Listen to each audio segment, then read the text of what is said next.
Assalamualaikum warahmatullahi wabarakatuh. Selamat datang di praktikum penginderaan jauh dan fotogrametri.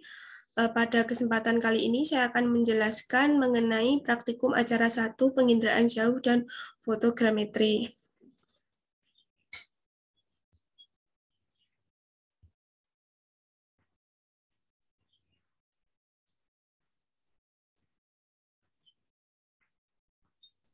Nah, di praktikum penginderaan jauh dan fotogrametri acara 1 ini dengan judul pengenalan prinsip dasar dan jenis data penginderaan jauh. Nah, di sini saya akan menyampaikan beberapa hal penting atau poin-poin penting di dalam praktikum acara 1 ini. Nah, kemudian ada tujuan praktikum. Apa sih tujuan praktikum penginderaan jauh dan fotogrametri acara 1 ini? Yang pertama, mengenali beberapa komponen dasar penginderaan jauh. Yang kedua, mengetahui beberapa karakteristik data penginderaan jauh. Yang ketiga, mengetahui fungsi dan aplikasi jenis-jenis data dalam penginderaan jauh.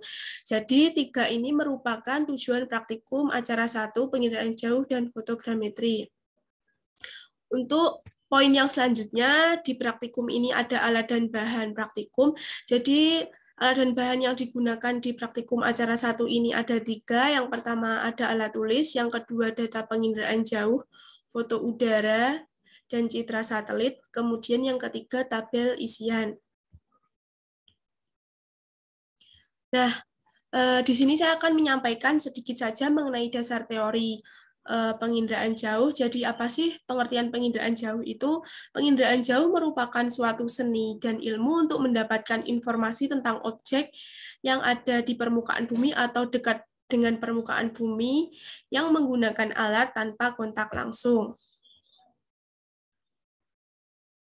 Nah, yang telah dijelaskan oleh Lillison dan Kiefer. Jadi penginderaan jauh itu merupakan ilmu untuk mendapatkan informasi tentang objek, area, atau fenomena melalui analisa terhadap data yang diperoleh dengan menggunakan alat tanpa kontak langsung.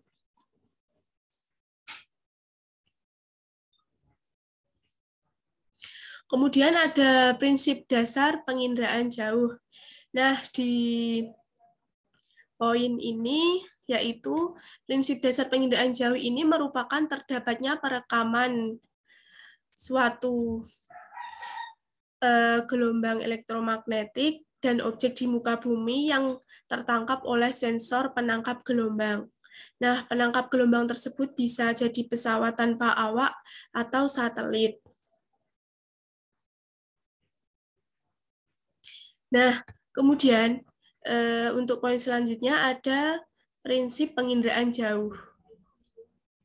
Jadi, di prinsip penginderaan jauh ini terdapat 6 tahapan mulai dari bisa disimbolkan dengan huruf A sampai dengan G. Nah, di A ini merupakan sumber tenaga atau sumber energi. Jadi sumber tenaga atau sumber energi dalam penginderaan jauh itu ada 2. Yang pertama itu ada sumber tenaga sistem aktif dan yang kedua ada sumber tenaga sistem pasif. Nah, kemudian dilanjutkan menuju simbol B. Di B ini terdapat perjalanan energi. Nah, setelah adanya perjalanan energi dibawa ke C. C ini merupakan interaksi antara sumber tenaga dan objek. Nah, objek yang ada di B ini bisa jadi yaitu berupa atmosfer. Nah, kemudian setelah adanya interaksi antara sumber tenaga dan objek, yaitu diteruskan ke sensor. Nah, di sensor ini merupakan satelit yang menangkap energi yang dipantulkan, diemisikan atau dihamburkan oleh objek. Nah, kemudian setelah ditangkap oleh sensor, kemudian data diterima. Nah, data diterima ini berada di simbol E. Setelah sensor, maka data diterima. Nah, setelah adanya perolehan data, kemudian dilanjutkan dengan proses pengolahan data. Nah, di proses pengolahan data ini, yaitu adanya interpretasi dan analisis data untuk menghasilkan suatu informasi.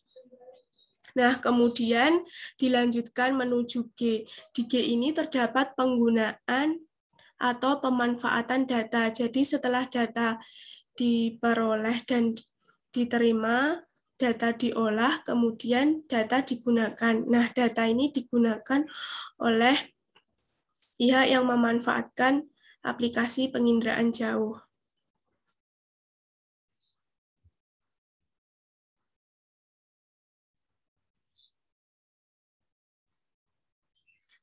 Nah, jenis data penginderaan jauh itu ada dua. Yang pertama yaitu citra foto dan citra non-foto atau yang disebut dengan citra satelit. Nah, citra foto ini merupakan gambar suatu objek yang diambil dari pesawat udara atau drone dengan memanfaatkan kamera sebagai alatnya.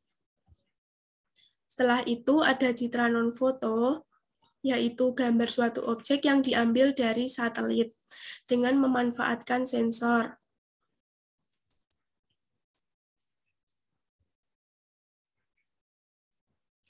Nah, komponen penginderaan jauh. Komponen penginderaan jauh ini ada 6. Apa aja sih? Yuk kita lihat. Yang pertama itu ada sumber tenaga. Jadi sumber tenaga itu ada dua, yaitu sumber tenaga sistem aktif dan sumber tenaga sistem pasif. Sumber tenaga yang sistem aktif itu bisa berupa tenaga buatan, yaitu untuk merekam suatu objek. Sedangkan sumber tenaga pasif itu adalah sumber tenaga yang berasal dari tenaga matahari. Nah, kemudian yang kedua, atmosfer.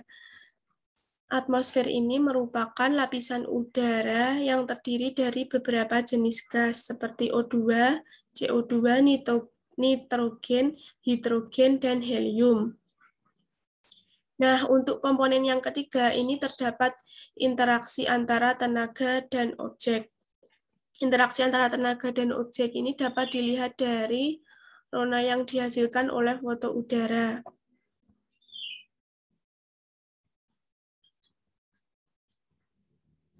Nah, kemudian untuk komponen yang keempat, yaitu ada sensor dan wahana.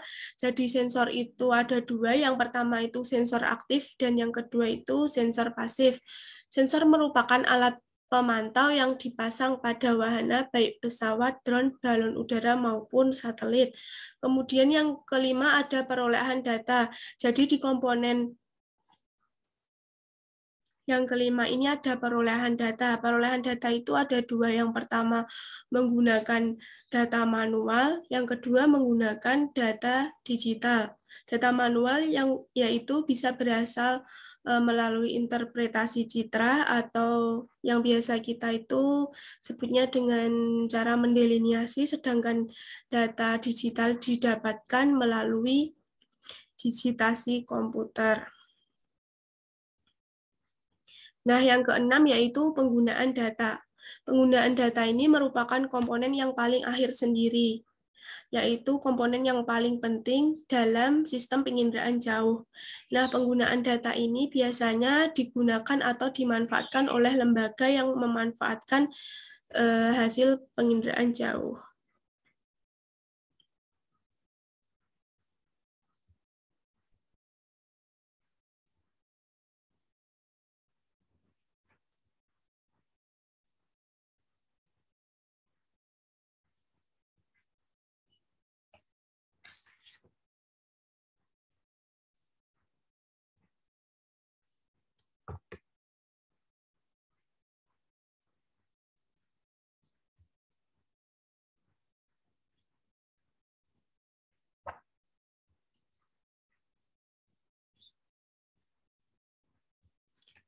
Nah, yang selanjutnya adalah karakteristik data penginderaan jauh. Jadi, karakteristik data penginderaan jauh itu ada 4.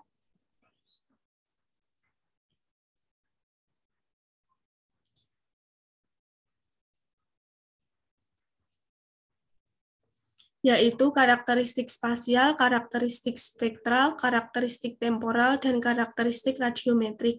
Namun, dalam kali ini saya akan menjelaskan karakteristik data penginderaan jauh, data citra. Nah, di karakteristik data citra ini yang saya jelaskan ada 3. Yang pertama ada karakteristik spasial atau yang disebut sebagai resolusi spasial. Jadi, karakteristik spasial ini berupa data penginderaan jauh berupa citra yang memiliki luasan terkecil yang direkam oleh sensor. Nah, kemudian untuk yang kedua ada karakteristik spektral atau yang disebut sebagai resolusi spektral, bahwa citra penginderaan jauh ini direkam bisa dalam jangkauan panjang dengan gelombang tertentu. Nah, untuk yang ketiga ada karakteristik temporal, bahwa citra satelit dapat merekam suatu wilayah secara berulang kali dalam waktu tertentu. Gitu. Nah, selanjutnya ada fungsi aplikasi data penginderaan jauh. Nah, di penginderaan jauh ini terdapat beberapa manfaat yang sangat banyak sekali. Nah, seperti contohnya di dalam PowerPoint ini saya menjelaskan atau menyebutkan 8 pemanfaatan. Selain yang ada di sini, bisa digunakan sebagai pemetaan geologi dan geomorfologi. Nah, kemudian ada pemetaan bencana alam. Selain itu, juga digunakan sebagai pemetaan terjadinya suatu fenomena yang ada di muka bumi seperti kebanjiran, kebakaran, penggunaan lahan, dan degradasi lahan. Nah, di dalam PowerPoint ini terdapat 8 manfaat. Yang pertama, identifikasi penutupan lahan atau land cover. Yang kedua, identifikasi dan monitoring pola perubahan lahan. Yang ketiga, manajemen dan perencanaan wilayah. Yang keempat, manajemen sumber daya lahan. Yang kelima, eksplorasi mineral. Yang keenam, pertanian dan perkebunan. Jadi, kalau di pertanian ini bisa digunakan untuk melihat misalnya berapa luasan lahan yang dapat ditanami padi atau ditanami suatu jenis tanaman. Nah, masa panennya itu nanti atau tanaman tersebut bisa dipanen atau belum. Nah, seperti itu. Yang kemudian yang ketujuh ada manajemen sumber daya air laut dan manajemen sumber daya air. Nah, yang selanjutnya ada fungsi penginderaan jauh. Jadi kalau secara umum fungsinya ini sebagai kegiatan survei terestrial dalam inventarisasi dan monitoring sumber daya alam. Nah, kegiatan survei ini menggunakan teknologi yang dilakukan untuk membuktikan bahwa objek atau fenomena yang ada di muka bumi atau di lapangan tersebut disesuaikan dengan analisis data. Nah, di penginderaan jauh tentunya juga terdapat kelebihan dan kekurangan. Apa saja sih kelebihannya? Nah, kelebihannya itu bisa digunakan untuk memetakan suatu wilayah yang sangat luas dalam waktu tertentu atau dalam waktu yang singkat. Selain itu, tidak membutuhkan banyak tenaga kerja. Cakupan wilayah yang sulit dijangkau tetap dapat diidentifikasi, peta yang dihasilkan bersifat 3 dimensi dan dapat menghasilkan visual fenomena di muka bumi dengan periode tertentu. Nah, setelah kelebihan penginderaan jauh, pastinya ada kekurangan. Penginderaan jauh juga mempunyai kekurangan. Terkadang untuk melakukan pemetaan atau untuk menghasilkan pemetaan yang detail, akurasinya tidak selalu baik karena bergantung pada resolusi citra yang digunakan. Selain itu, memerlukan tenaga yang sudah ahli atau yang sudah konsisten di bidang penginderaan jauh. Nah, kemudian untuk poin penting di acara praktikum ini ada langkah kerja. Nah, jadi kalian bisa menjelaskan langkah kerja praktikum acara 1 ini. Langkah kerja yaitu menjelaskan mengenai prinsip kerja atau pengerjaan hasil praktikum mulai dari awal sampai akhir. Nah, itu tadi langkah kerjanya harus disebutkan semua dan harus urut atau berurutan. Nah, kemudian saya akan menjelaskan hasil praktikum. Nah, untuk hasil praktikum acara 1 ini berupa tabel jenis data penginderaan jauh. Nah, inilah tabel jenis data penginderaan jauh yang memuat jenis data karakteristik, yaitu ada resolusi spasial, resolusi spektral, resolusi temporal, resolusi radiometrik, wahana, satelit, sensor, serta penggunaan. Nah, saya akan memberikan contoh ke kalian. Nah, di dalam bahan praktikum kan sudah dibagikan jenis data penginderaan jauh, ada foto udara dan citra satelit. Nah, foto udaranya ini menggunakan foto udara pankromatik hitam putih dan foto udara pankromatik inframerah. Nah, untuk citra satelitnya nanti kalian bisa melengkapi dan menambahi dengan cara mencari sendiri di internet. Nah, di bahan praktikum ini untuk citra satelitnya terdapat citra satelit Wigbird,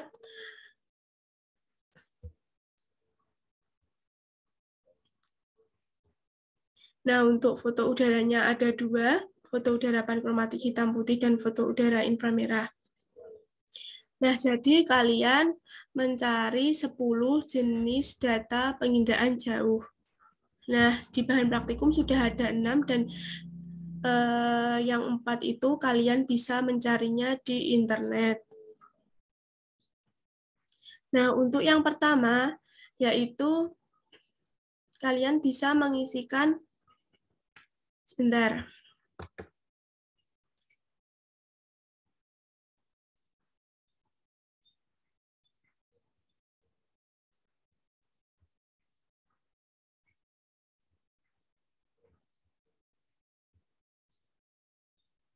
Kalian bisa mengisikan jenis data foto udara pankromatik hitam putih. Kalian tulis saja foto udara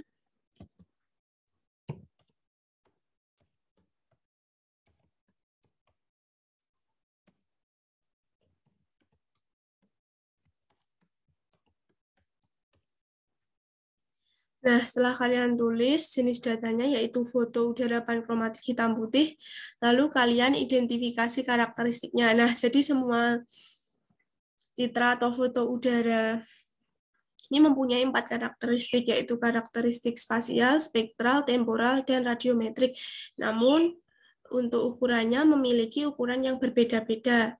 Nah, jadi foto udara pankromatik hitam putih ini tidak mempunyai karakteristik atau bisa kalian strip, karena di foto udara pankromatik hitam putih tersebut, kalian tidak bisa tahu atau tidak bisa mengetahui bagaimana ukurannya, terus kapan diadakan perekamannya, jadi kalian bisa mengosongkan tabel karakteristik atau bisa kalian strip. Nah, untuk wahana satelit dan sensor pada kolom ini kalian juga isi. Jadi kalau foto udara pankromatik hitam putih ini bisa direkam dengan menggunakan drone atau pesawat tanpa awak. Jadi wahananya kalian isi dengan drone. Nah, untuk satelitnya kalian strip karena foto udara ini bukan citra satelit. Kemudian sensornya menggunakan sensor aktif. Karena sumber tenaga yang digunakan yaitu menggunakan sumber tenaga aktif atau sumber tenaga buatan. Nah, untuk penggunaannya bisa kalian sesuaikan. Jadi, untuk penggunaan penginderaan jauh ini hampir sama, yaitu untuk memetakan penggunaan lahan atau memetakan suatu wilayah. Nah, di sini penggunaan foto udara pankromatik hitam putih bisa kalian tulis penggunaannya, yaitu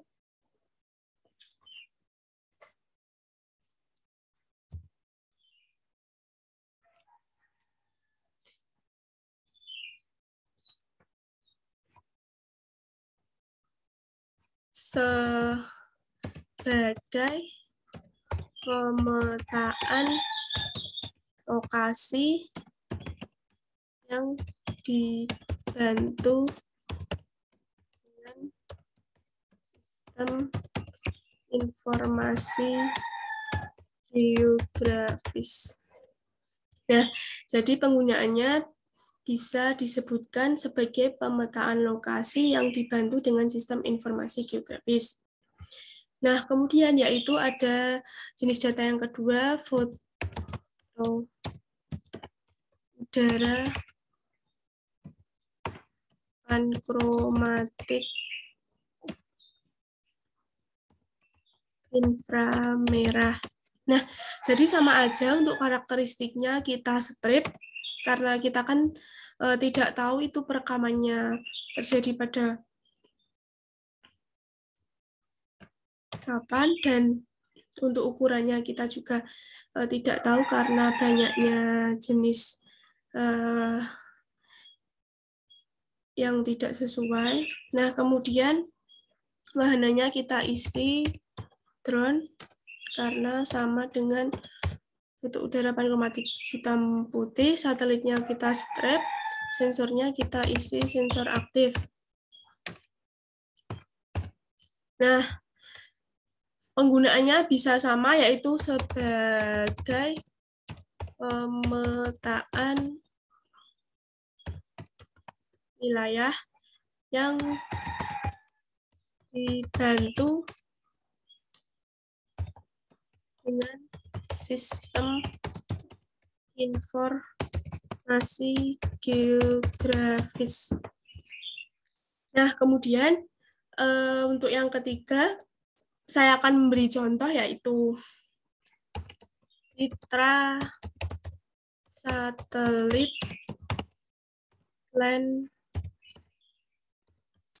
8. Nah, kalian bisa cari di internet beberapa karakteristik dan macam-macam citra satelit. Nah, untuk karakteristiknya sama aja, mempunyai 4, yaitu spasial, spektral, temporal, dan radiometrik, namun mempunyai ukuran yang berbeda-beda. Ya, jadi di citra satelit Landsat 8 ini terdapat 9 band, 9 jenis band. Nah, jadi kalian pilih salah satu aja, sebagai contohnya yaitu band 1 coastal atau aerosol. Kita isi dulu, resolusi spasialnya ada 30 meter. Kemudian resolusi spektralnya yaitu band 1 coastal atau aerosol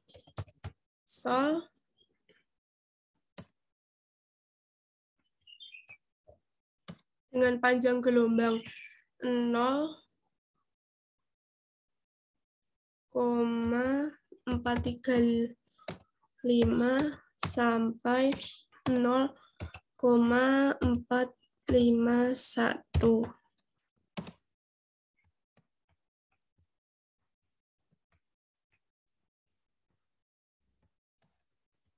Nah, untuk resolusi temporalnya ada 16 hari, jadi kalian bisa cari di internet, nanti bisa kalian identifikasi masing-masing. Untuk resolusi radiometriknya kita strip karena citra satelit Landsat 8 tidak mempunyai resolusi radiometrik. Nah, untuk wahananya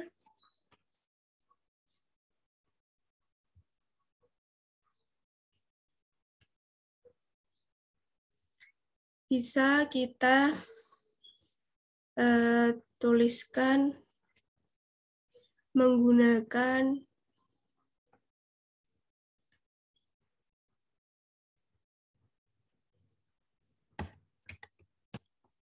drone dan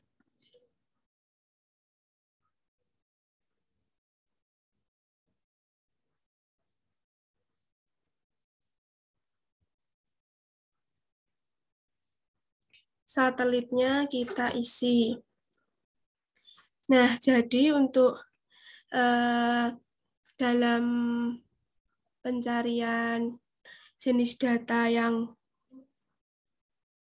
Selanjutnya yaitu kalian mencari citra satelit sendiri yang ada di internet. Nah, nanti kalian bisa isikan karakteristiknya gimana. Jadi itu semua jenis data penginderaan jauh mempunyai 4 karakteristik, yaitu resolusi spasial, resolusi spektral, resolusi temporal, dan resolusi radiometrik. Namun itu ukurannya berbeda-beda.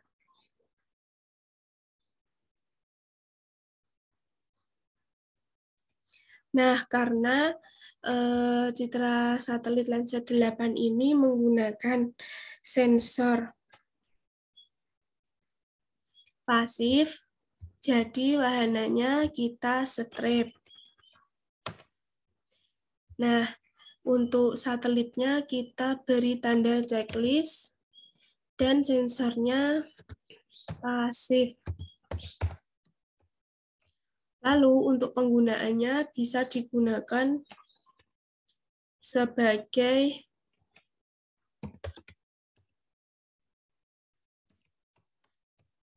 pemetaan penggunaan lahan. Nah, perlu diketahui juga untuk penggunaan data penginderaan jauh ini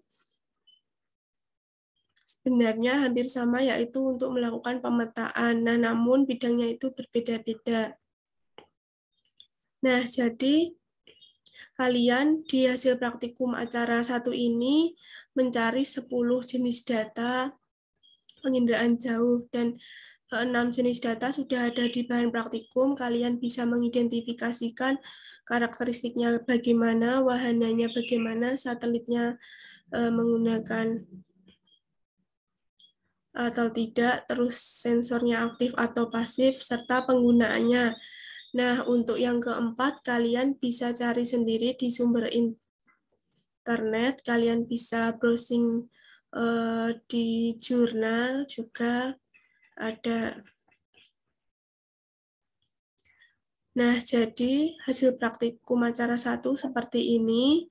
Kemudian poin pentingnya yang berikutnya ada analisis. Jadi analisis ini kalian peroleh dari hasil praktikum yang kalian kerjakan. Nah, analisis ini menjelaskan mengenai hasil praktikum yang sudah dikerjakan. Jadi, setelah kalian mengerjakan hasil praktikum, kalian bisa mendeskripsikan apa sih hasilnya, itu bisa kalian tulis di analisis dan berupa paragraf. Kemudian, kesimpulan ini kalian ambil dari analisis, dan analisis ini berupa poin-poin. Nah, selanjutnya untuk daftar pustaka, kalian bisa melihat contohnya seperti ini untuk penulisan daftar pustaka. Nah,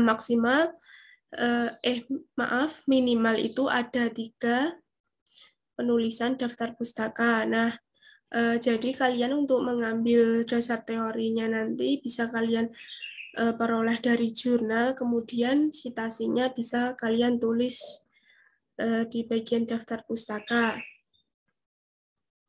Nah, sebelumnya saya ucapkan terima kasih.